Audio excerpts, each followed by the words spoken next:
Enjoyment versus winning. What matters more? The tension between the two is one that many high performers struggle with. I got this question recently, and the person said, it's not just about winning, but it's ultimately all about winning. This conundrum can create a lot of inner conflict without the mental model to resolve it. You can be left oscillating between an unhealthy win at all cost mentality that leaves you frustrated and consumed with the results. Or on the other end, you lose the competitive fire needed to perform at your best. I'm Dr. Cassie Preston, a mental performance coach for professional athletes, author of Mindset First, and the founder of CP Mindset. And today I'm going to give you the mental models to resolve the age-old conundrum of enjoyment versus winning. What matters most? First, let's clarify. Comparing enjoyment versus winning is a little like comparing diet to exercise. They both matter. And the goal of this video is to help you process the tension between the two and decide what you want to prioritize. To help you do this, I'll walk you through 3 concepts. Let's dive in.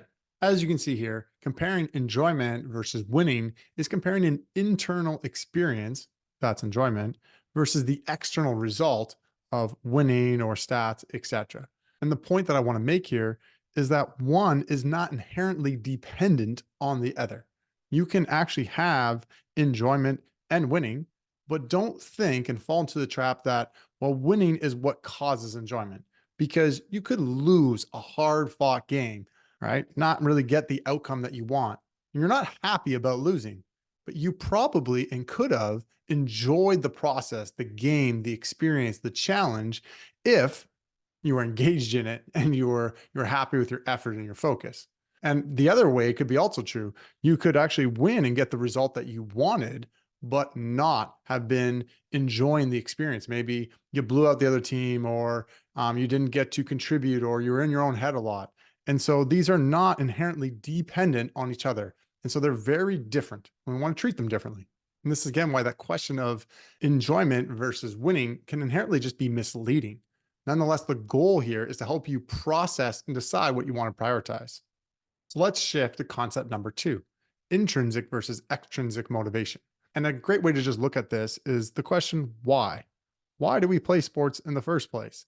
And the mistake as athletes and high performers rise the ranks is we confuse the goals, the external goals and results as our why and our core why. And so for sure, this is the external goal, to win, not to lose, to rise the ranks, to get that praise and to get all those goals and achievements. But why did we play in the first place? What are the intrinsic drivers? And these are things like going through challenges that help us grow, the experience, what it means to be in the moment or out on the ice or in your sport.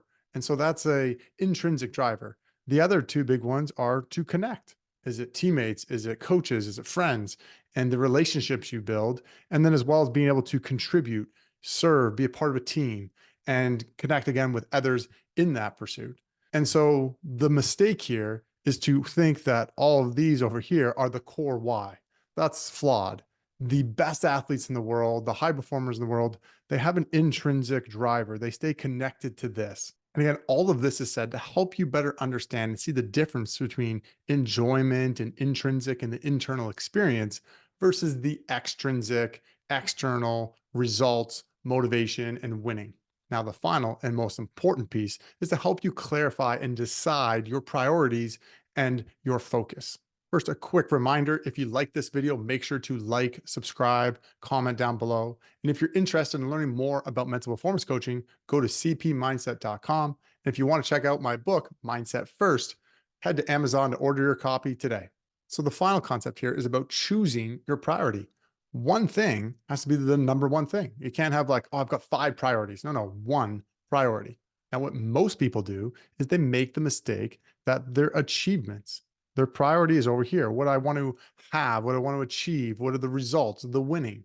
And then they focus on what they're going to do. And lastly, they focus on who they're going to be in the experience and confidence and enjoyment and the process in order to get those results. The mistake, when you do that, when you make the results the number one priority, your mindset, your mental state, the enjoyment suffers. It doesn't mean it's always down, but it's going to be a lot more up and down, a lot more reliable and consistent. And when that goes down, guess what goes down with it? the results. So instead, when you flip the priorities, when you focus first on who do you want to be, how do you want to show up, that's what we call being mindset first. That's the whole premise of my book. And that's the fundamental way of looking at the mental game. And when you do that and you get clarity around this, well, that's when the actions flow and the results, well, they're not guaranteed, but the probability is now going to go up. And the best part is you're more likely to enjoy the whole experience and the journey. Now, there's an important point to clarify here. When you focus on who you're being, on your mindset, the enjoyment in and of that, you're not sacrificing competitive fire or killer instinct. In actuality, you're often heightening it because when you focus on the choice and the intentionality of how you want to show up, you can choose attack mode, relentless, and certainty. And we don't want to overemphasize on this side, as we call the red, fiery side. We also want that composure where we relax and trust and have patience. And so these are the fire and ice concepts, and we use acceptance and commitment to help athletes tap into this.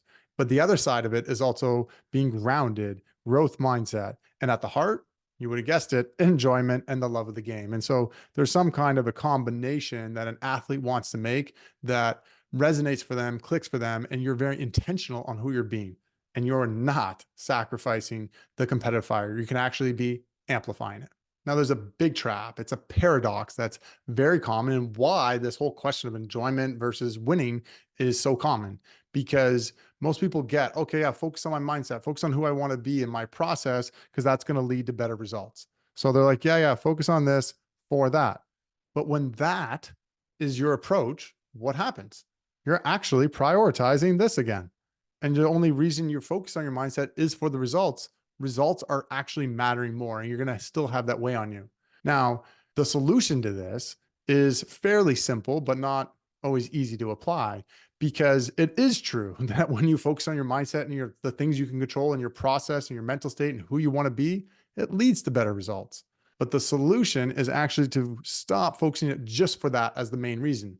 Instead, I want you to prioritize this for the sake of itself. Why would you focus on mindset and who you're being and your why for the sake of itself?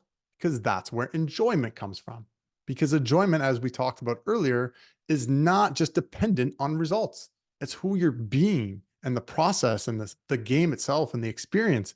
That's what evokes the enjoyment. So focus and prioritize that for the sake of itself. Yes, it will lead to the results and the probability of results goes up, but don't make that the primary focus. It's a choice. So choose wisely. Now, I know what I'm saying can be a lot easier said than done because of the allure of the results. The results are everywhere. It's the stats, the social media, the standings, the cultural norms. People are just talking about and obsessing about results. And so it sucks us in. It's often more tangible. We focus on it. It's the bottom line. It is about results. The external things are there, they are real. But the question I have for you is, what do you choose as the priority? And when you can choose to focus on who you're being, on how you want to show up in your mindset and make that the priority over the results, that's what I call the realm of the super elite. This is what the best athletes in the world do. It's what the most consistent people do, because when you do that, you're going to effectively train your mind instead of obsessing about results, having the weight of results, the stress, the frustration, the worry about results that then leads you to be in your own head and have actually less performance. And when you train your brain, you use the strategy, the concepts, you bring your mindset, there's clarity for who you want to be. And that's how you get in the zone. And that's how, again, you get more consistent elite performance. And again, it's a choice you have to make daily. You have to fight off the allure of results and have the strategies and the concepts wired in to make it consistent, to make it clear on who you want to be. So you can do it day in and day out.